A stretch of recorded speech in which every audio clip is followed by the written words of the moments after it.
The Navy's top admiral has ordered a one-day worldwide safety review after a destroyer collided with a civilian oil tanker ship east of Singapore. 10 U.S. sailors are missing and 5 are injured. Just 2 months ago, there was another deadly collision between a destroyer and a cargo ship near Japan. These are the latest in a series of incidents involving Navy ships in the Pacific. Is there a systemic problem? John Yang has more. Thanks, Judy. To examine that question, we're joined by retired Navy officer Brian McGrath, who commanded a destroyer identical to the ones involved in the 2 latest collisions. He's now a consultant to the Navy. Mr. McGrath, thanks for joining us. We've had 4 incidents in the Pacific with Navy ships. The last 2 collisions, the Fitzgerald off the coast of Japan, the McCain now off the coast of Singapore. A run of bad luck, or is there something more elemental wrong here?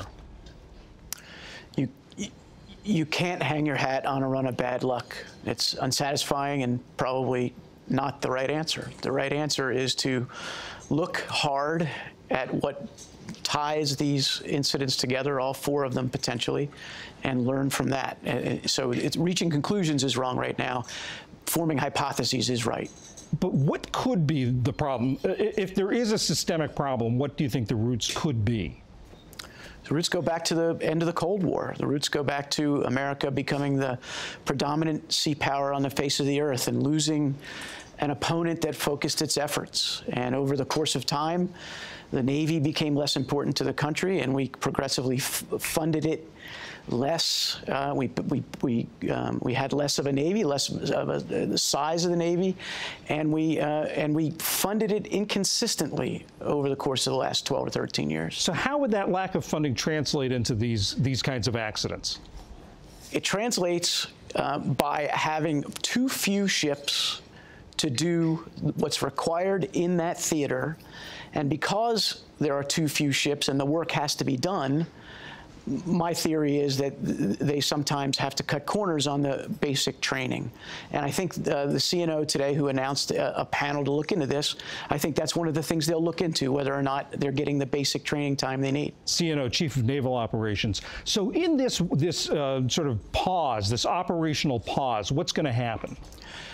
The first thing is, if a ship is involved in a sensitive operational mission, it won't pause. It will continue to do its operations.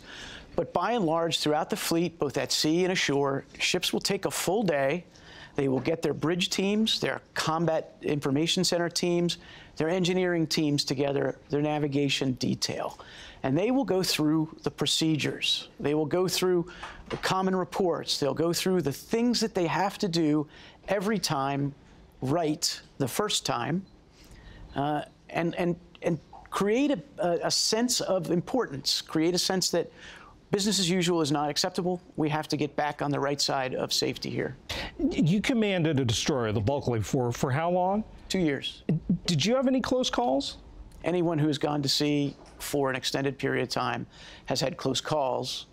How close they are is a factor of just how well you and the other ship involved are following the rules of the road. If both ships follow the rules of the road, they're not going to collide.